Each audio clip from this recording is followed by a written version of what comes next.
phone hongin ala kisu kha e hin ti tho men chila ya chun kisu kha e ti lo ilung don wa nga chu ilung chu ithem kha na dam nan ti imata ti pun ti ka ilung thima ki ya jing he chom kha zo phanen phone kha hong kin nen ipina bol den ta ma hin ti wala ke phone a ko na ka bu thu chu ka ngai thina ato na chung cho na jong epg a athi ham ti chu he do hin tuni hin ama hi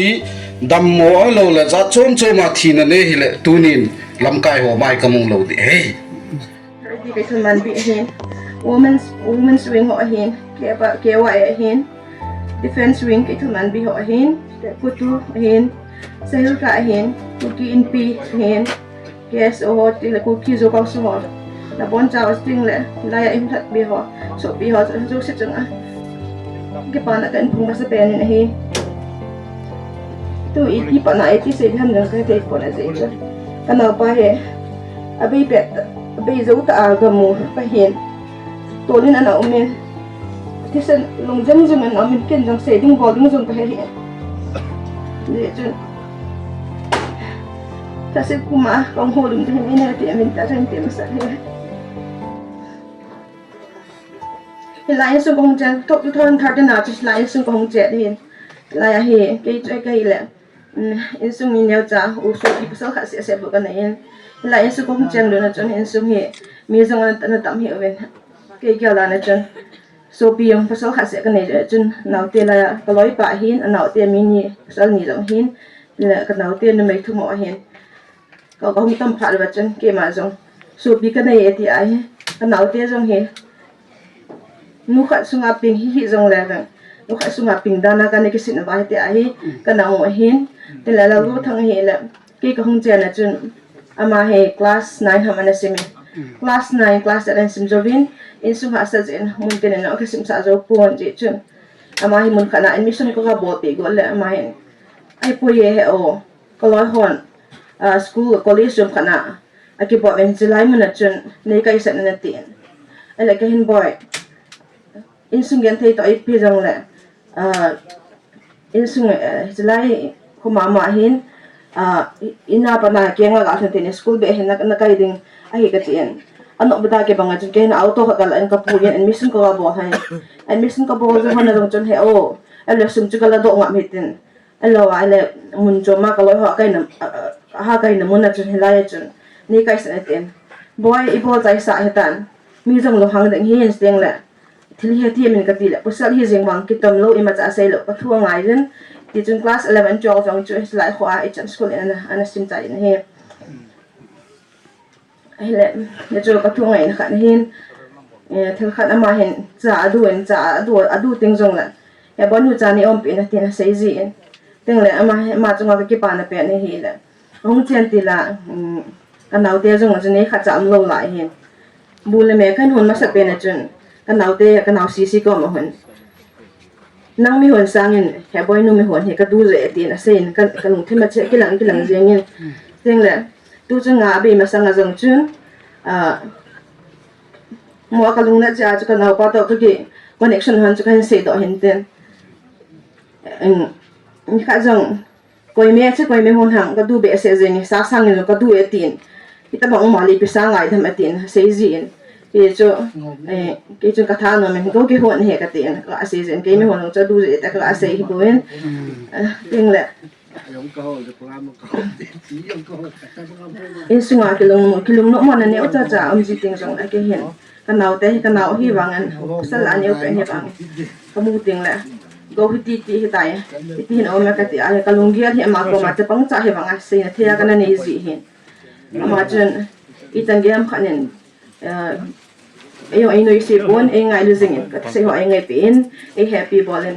chini khwa tari gi nya jingka hilanga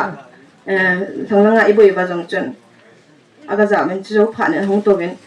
amai ho chu colgate i ma an kinu kang de ru jing ke chu le cha bang te ni to ina ang ka hi zen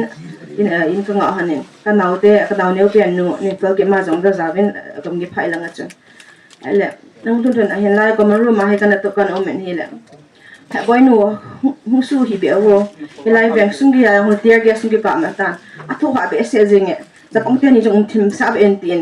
ke ngai lu na zala ta banga chu ahung se yen to ka agya la hi chu cheng a sei chu ke de ngai tha na hung hi phanen phone do lo ko no do ja ken no kan phone do hi nge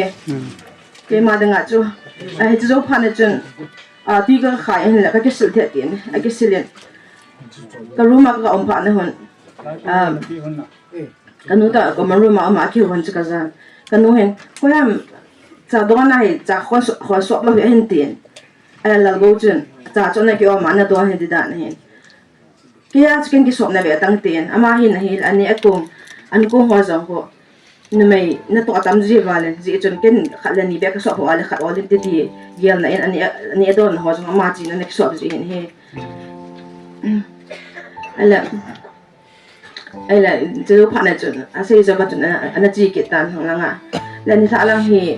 an ka thu win kan e ko ben o pan nong chun thum be li be ma ga ani man heta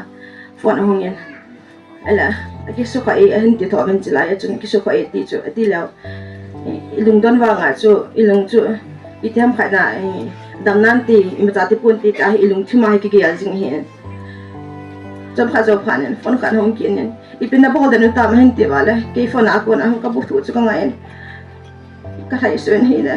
to a ka ting nu na chun ana ma sa ben ka ben ai la mi asin den ko na chu ka mo nai ti ham kami masang ta ka na pati san long jang jang aga ma ka mo chu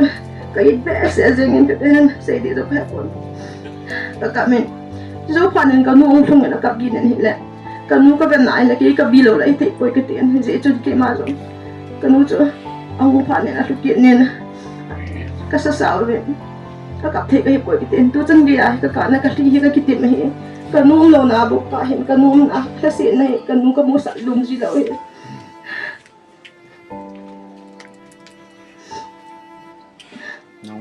tu chung am ba pu pi hong wa zeng chu ka pu pi a so pi ho se se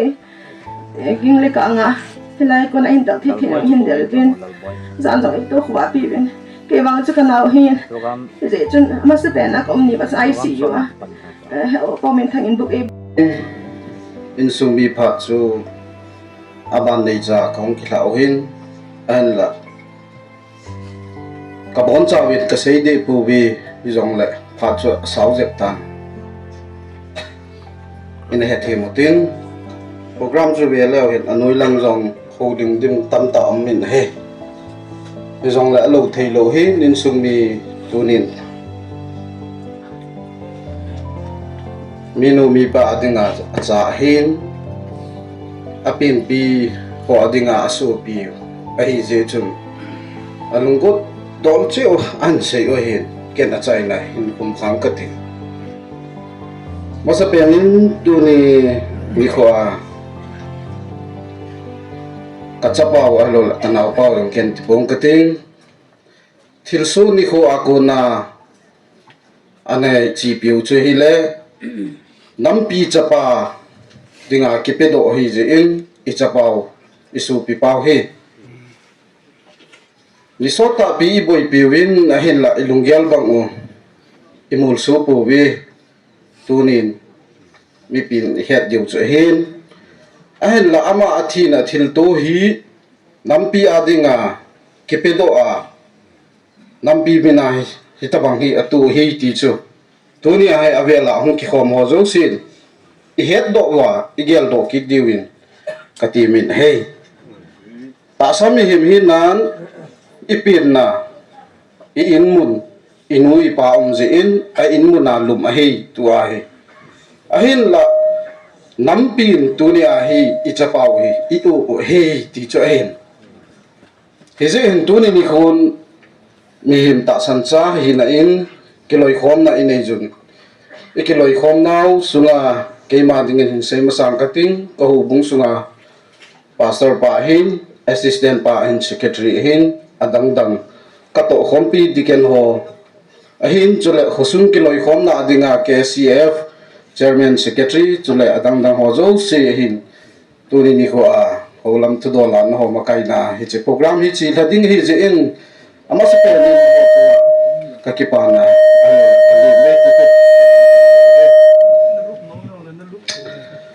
ani na kusuma khusung vai pu chi tau tin hausa ho ahin chule CSO abakai